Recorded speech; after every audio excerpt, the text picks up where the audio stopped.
Terima kasih pemirsa, Anda masih bersama kami di High School Forum, masih bersama SMK Muhammadiyah 1 Semarang. Baik, tadi kita menyinggung soal prestasi, dan ini prestasi apa saja pemirsa, rupanya penasaran ingin tahu apa saja yang sudah ditorehkan SMK Muhammadiyah 1 Semarang ini, Bu Yuli. Untuk prestasi itu dari guru atau siswa dulu nih? Dari guru dulu. Oh, dari guru. Oke. Untuk prestasi terakhir kami yang dari guru, sebenarnya banyak ya, cuma yang terakhir ini kemarin itu yang terbaru itu guru seni budaya Bu Esih Mukti itu kebetulan mendapat penghargaan sebagai 20 besar juara cover lagu Condong Pada Mimpi. Oh, ya, cover tingkat lagu. se-Indonesia ya. Ada YouTube-nya nggak, Bu? Ada. Oh, YouTube-nya di mana? Muhimedia, silakan ya, bisa dilihat di Muhimedia YouTube. Muhimedia. Baik, kalau dari siswa sendiri, Intan, prestasi apa yang sudah dicapai? Alhamdulillah kemarin saya dan 2 teman saya memenangkan medali emas dalam ajang yang cukup bergengsi yang diadakan Fiksi, Festival Inovasi Kewirausahaan Siswa Indonesia. Wah, keren, selamat ya, Iya, terima kasih. Pengalaman apa yang bisa dibagikan nih dari mengikuti ajang itu? Banyak banget sih, kan saya juga dari akuntansi gitu ya, cuma itu kan tentang pekerjaan sosial. Alhamdulillahnya saya banyak banget belajar dari itu tentang mengenal apa sih yang mau, inovasi apa yang ingin disampaikan gitu. Dan bisnis plan juga kan itu salah satu bentuk bisnis plan, dan yang kita ajukan waktu itu produk Bobangun. Apa itu? Bobangun tersendiri itu merupakan inovasi minuman sehat yang terbuat dari daun torbangun. Oke. Apa khasiatnya? Khasiatnya itu lebih ke untuk wanita sih. Dia kayak meredakan nyeri haid gitu, terus bisa menambahkan imun tubuh juga. Apalagi waktu itu kan kita rilisnya 2021 di mana pandemi lagi tinggi-tingginya. Jadi momennya pas banget ya. Masih berjalan sampai sekarang? Alhamdulillah masih. Niatnya nanti akan dilanjutkan oleh adik kelas, karena kan saya udah kelas 12, udah nggak bisa megang lagi ya, diturunkan. Bisa menghasilkan pundi-pundi rupiah juga? Betul. Alhamdulillah, itu yang penting sepertinya. Baik, Pak Rifai, tadi kita sudah membahas ini bagaimana ada Center of Excellence, kemudian juga ada pusat keunggulan begitu. Kalau Center of Excellence itu lebih fokus kepada fasilitas, sarana dan prasarana.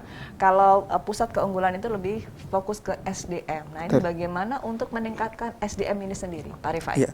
Terima kasih Bu Mina. Jadi memang harapannya sekali lagi pemerintah itu menjadikan beberapa sekolah di Indonesia itu menjadi pusat keunggulan pengembangan siswa melalui jurusannya masing-masing. Kemudian pemerintah memberikan satu stimulus, yaitu ada 2 termin. Tujuannya sebenarnya sama, Mbak. Bagaimana siswa kemudian sekolah itu menjadi pusat keunggulan. Tetapi pemerintah memberikan 2 termin. Termin pertama itu namanya COE, yang itu fokus kepada bagaimana penyediaan sarana prasarana sekolah itu sesuai dengan standar dunia usaha dan dunia industri. Itu yang COE. Kemudian yang kedua itu programnya PK, Pusat Keunggulan. Ini memang fokus kepada bagaimana mengembangkan SDM, terutama guru, pendidik, dan kurikulum dan lain sebagainya, sehingga tujuan menjadikan sekolah itu sebagai pusat keunggulan itu betul-betul tidak hanya melalui fasilitas, tetapi didorong, karena nanti mau tidak mau itu kan yang menjalankan, menggerakkan itu kan orang, guru, kemudian pendidik dan lain sebagainya. Sehingga dalam rangka itu memang kita, karena fasilitasnya alhamdulillah sudah ada, kita dari sisi memang fokus kita bagaimana SDM ini, Mbak, bagaimana SDM ini betul-betul kita bangun, kita dorong agar guru terutama dan lingkungan serta kurikulum serta tentu saja juga stakeholders yang ada, wali murid, kemudian murid, masyarakat dan lain sebagainya itu berkolaborasi sehingga betul-betul SDM di SMK Muhammadiyah itu bisa kita mengadakan beberapa pelatihan, Bu. Jadi guru-guru diikutkan dalam pelatihan. Pelatihan apa saja contohnya, Pak? Pelatihan yang memang menunjang terhadap adanya penggunaan atau pelaksanaan itu. Kita ada beberapa pelatihan yang diadakan oleh pemerintah, itu pelatihan berkaitan dengan jurusannya masing-masing, itu bagaimana tadi sesuai dengan standar jurusan itu. Kemudian kita juga menghadirkan dunia usaha, dunia industri itu untuk supaya bersinergi. Untuk bersinergi dan apa sih yang sebenarnya harus ditingkatkan di tingkat SDM kami agar sesuai dengan dunia usaha, dunia industri. Itu sebenarnya Baik. utamanya. Dengan adanya pelatihan ini mengakrabkan juga para guru dengan digitalisasi begitu ya. Nggak Betul. ada lagi guru yang gaptek ya. Betul. Baik. Terutama itu. Terutama itu. Untuk metode pembelajaran sendiri, Intan merasakan bagaimana komunikasi yang dilakukan oleh para guru kepada siswa. Alhamdulillahnya guru-guru menyenangkan sih Bu untuk metode Termasuk dua guru pembelajaran. yang di sini Iya ya? betul.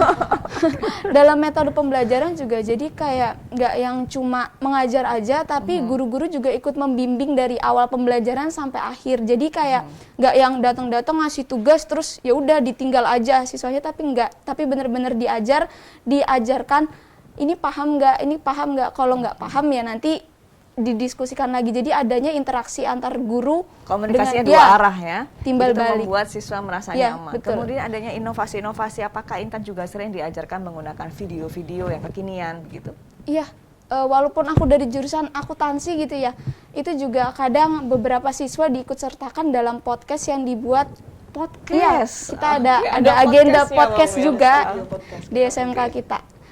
Tuh gitu. Jadi ada beberapa siswa yang diikut agendakan dalam podcast tersebut. Jadi semua siswa juga bisa berinovasi. Apa yang tadi diinovasikan bisa ditunjukkan kepada media gitu. Ini sekaligus Mbak, jadi salah satu program sebagai pusat keunggulan itu dari pemerintah itu mengarahkan bahwa kita memang betul-betul menggunakan media digital itu sarana untuk melakukan edukasi dan sosialisasi. Baik. Kita dimohon itu untuk membuat semacam konten kreatif itu lewat medsos. 1 bulan itu 20 kalau nggak salah itu 20 konten kreatif, dan itu ada yang berbentuk podcast, ada yang berbentuk TikTok, ada yang artinya bagaimana media-media yang sekarang medsos yang kekinian itu menjadi sarana edukasi. Baik, bagi sarana siswa. edukasi, ada animasi, kemudian ada podcast, ada TikTok, menarik ya pemirsa. Nanti kita akan bahas lagi bagaimana ini, yang tidak kalah menariknya adalah peluang kerja dari SMK Muhammadiyah 1 Semarang. Tetap bersama kami di High School Forum.